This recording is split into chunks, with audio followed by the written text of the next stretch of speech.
Tapi sempat ya datang ke warga? Nggak ada. Baik PJ gubernurnya pun ini nggak ada. Kalau tidak ada kunjung, kami sebagai rakyat, kami akan sekuat-kuatnya teriak. Anak gak sekolah 2 minggu karena gak pegang duit. Pemerintah tahu apa? Kita belum pernah sepakat. Dalam proses ini kami melakukan diskusi. Jadi belum angka yang disepakati. Mau sampai kapan kita begini terus? Emang tega ngeliat rakyatnya susah begini terus. Saya pribadi terpuruk semenjak tinggal di sini tuh hancur saya.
Pemirsa, bangunan di sebelah kiri saya yang Anda lihat saat ini merupakan Kampung Susun Bayam atau hunian pekerja pendukung operasional Jakarta International Stadium atau HPPO JIS yang sebelumnya diperuntukkan bagi mereka yang terdampak pembebasan lahan akibat proyek Jakarta International Stadium. Namun seharusnya mereka sudah menempati hunian ini sejak akhir 2022 lalu, namun saat ini mereka masih belum bisa mendapatkan kunci ataupun juga mendapatkan kepastian.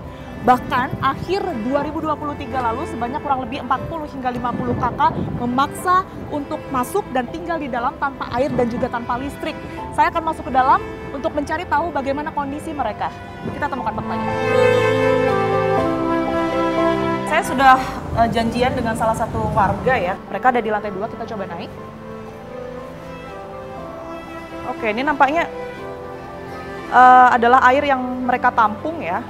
Karena informasi sementara yang kami terima bahwa mereka harus menampung air dari sumur yang mereka buat sehari-harinya untuk digunakan sehari-hari karena tidak ada air lagi-lagi di sini.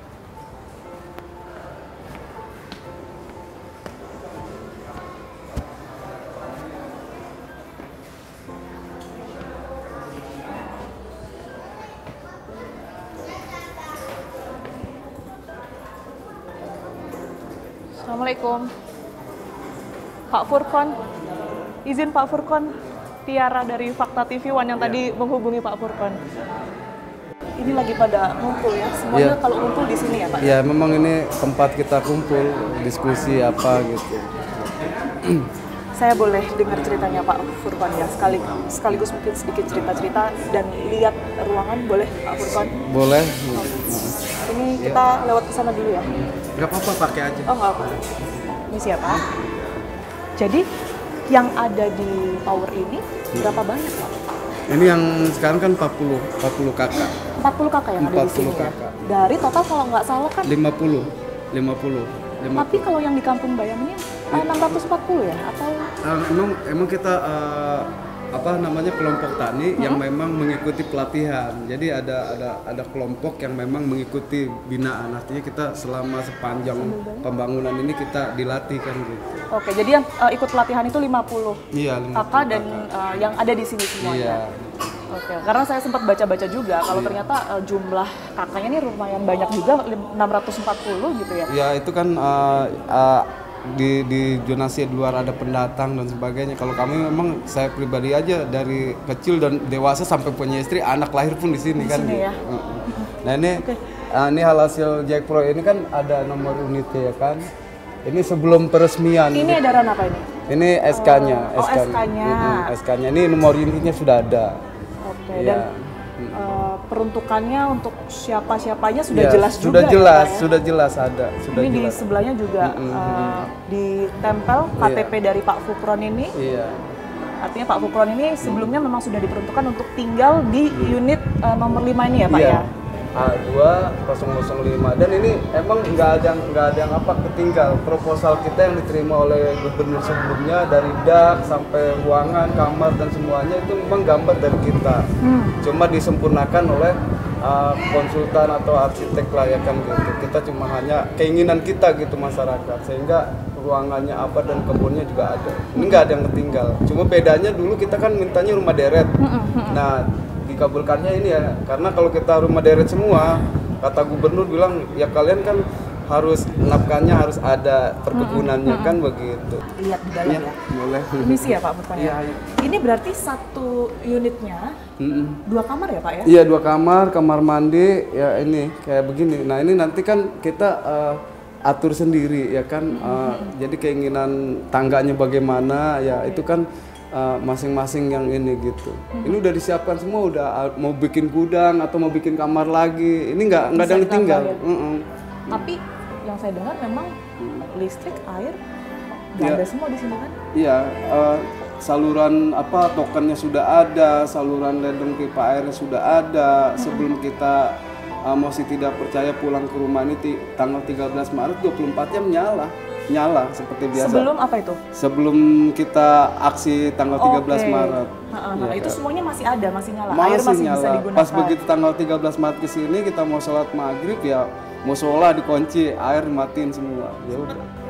Komunikasi sama petugas waktu itu, kenapa kok harus dimatikan? Mungkin mereka juga. Ya. Bagaimana caranya waktu itu? Ya karena pada saat itu kita tanya mereka, mereka jawabnya ya kita nggak diberikan izin untuk menyalakan air atau listrik. Itu kewenangannya dari Jakpro.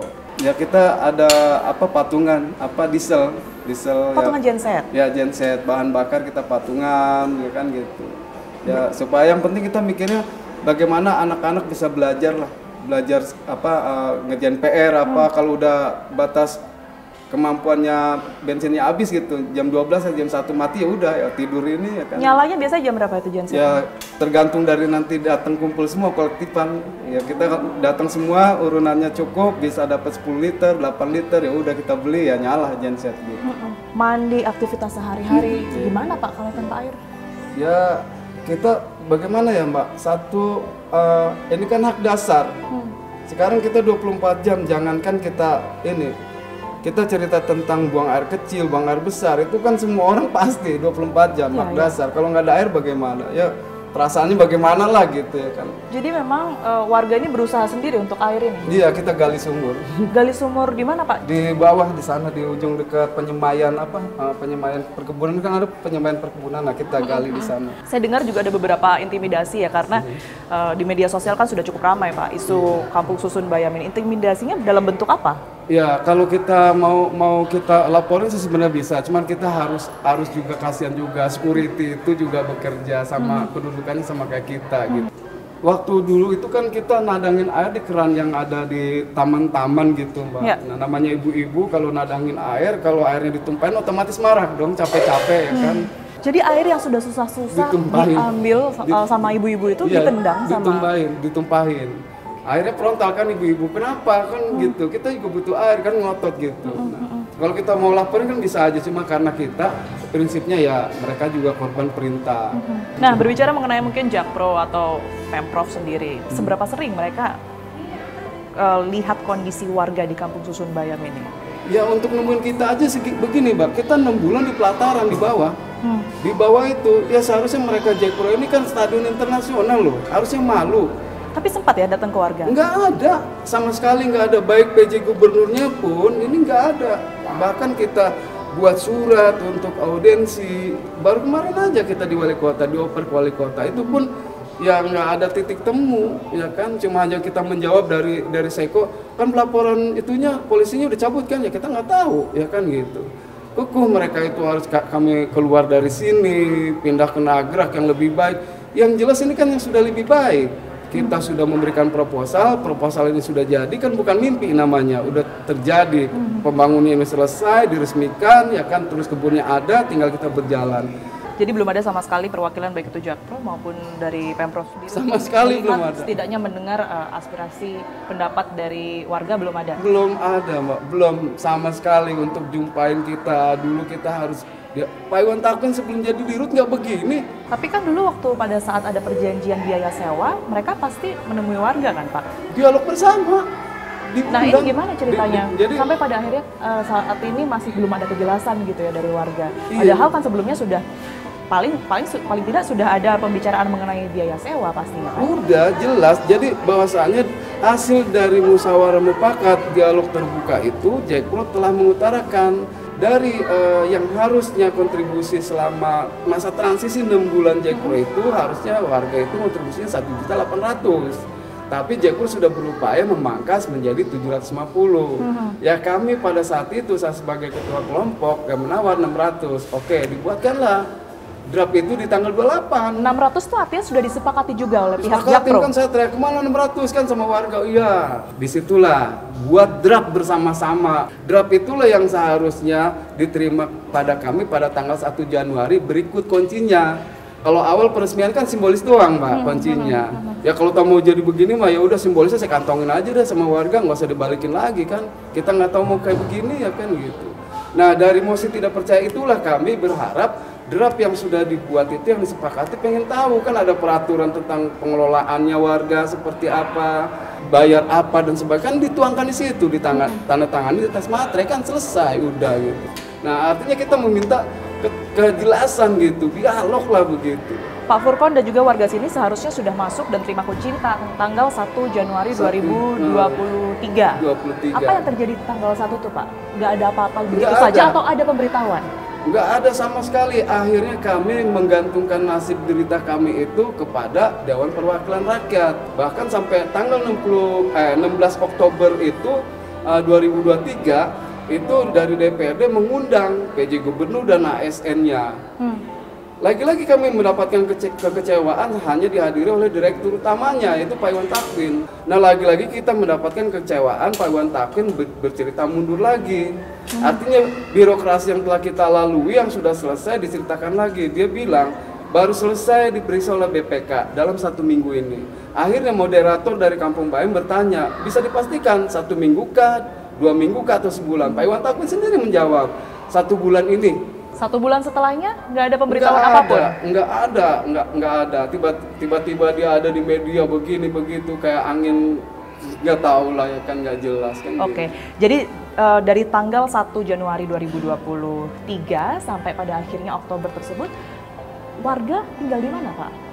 Kita kan awalnya memang konsepnya ini kan terprogram kita di hunian sementara yang kita buat sendiri. Kami mendapatkan uang resume santunan. Okay. Nah, Pak Iwan Takun harus dengar, PJ Gubernur harus dengar nih. Nilai santunan itu 47 juta. Rekeningnya pun Pemda sendiri yang buat. 47 juta itu ada uang untuk masa kita membangun hunian sementara sambil menunggu selesainya pembangunan Kampung Susun Bayam. Okay. Dari 47 juta itu ada uang bersama kelompok. Nah itulah yang dipergunakan untuk membangun hunian sementara. Dari surat Dinas Perumahan yang meminjam lahan tersebut itu dari Direktur Pengembangan Bisnis dan Usaha PT Jakarta Propertindo. Sekarang udah expired 1 tahun. Di kesepakatannya selesai bangunan, udah jadi, udah diresmikan, warga dipindahkan. Pindah. Selesaikan berarti. Nah sampai sekarang kita di sana udah dipatok, udah udah disegel oleh DPRKP. Tanda tanya yang kuat dong bagi kita. Buat apa lagi ini kan gitu. Sementara nggak ada pendekatan, dialog kan gitu. Nah ini sekarang yang tinggal di sini yang berfungsi berapa lantai Pak Furkon? Ini aja, lantai ini lurus Pak. Oh di lantai 2 ini aja Di ya? lantai 2 ini aja. 50 kakak semuanya ada di sini? Iya. Di atas kosong? Kosong. Ya, kita tinggal tunggu aja mata hatinya PJ Gubernur gitu. Itu nggak usah lagi bercerita mau bikin rusun lagi, harga rusun sama harga kunci mahal mana begitu aja. Itu sempat kemarin bercerita, saya mau masuk ke sana Pak Furkon. Kalau seandainya itu betul terjadi, warga yang di sini diminta untuk dipindahkan lagi ke rusun yang informasinya ini di Priok ya, di Priok Jakarta Utara, dibangunkan baru, bagaimana? Kalau menurut saya inilah bangun dulu lah, mau buat 2025. Nah kemarin kita udah setahun lebih di sini, dibiarin aja didamparin. Oke, tapi setelah itu jika ada kepastian, sebenarnya warga mau saja dipindahkan ke mungkin rusun lain, tidak ada di rusun Bayam ini. Wah, bisa dikomplain warga lain, Mbak. Kenapa bisa Kampung Susun sudah dibuat ada. Peruntukannya tadinya untuk udah warga. ada. Lalu kita mau misalkan dipindahkan Pasar Rumput, ya di Pasar Rumput kan ada warga di sana yang harus ditata. Kalau dibangunkan baru? Dibangunnya di mana misalkan posisinya, atau di Pademangan kah, atau di mana kah, atau di Koja kah? Ya disitulah warga yang kumuhnya kayak kami yang tarafnya di bawah rendah, ya kan? Ya itulah yang ditata. Kampung Bayam ini sudah ditata, sudah ada, tinggal apa susahnya, ini buat apa sih, bingung gitu loh. Oke. Kalau tidak kunjung ada titik terang, apa yang dilakukan warga? Kalau tidak ada kunjung, kami sebagai rakyat, kami akan sekuat-kuatnya teriak. Makasih banyak Pak Sama-sama, Firkon Mbak. atas waktunya untuk Tim Fakta. Sama-sama. Sehat selalu.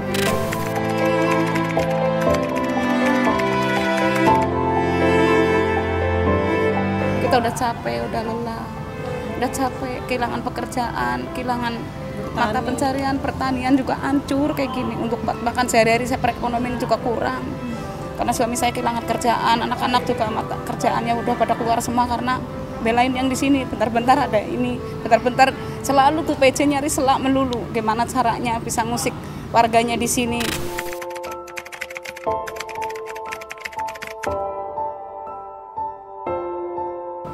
Seharinya Ya, tentu sih ya Kak, semampunya ya, ada 7.000, ada 10.000 gitu. Seikhlasnya Karena kakak.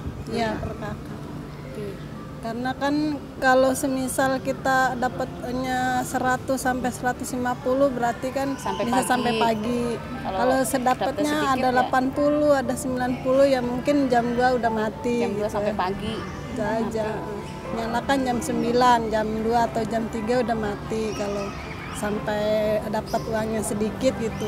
80 apa 90 nggak sampai pagi.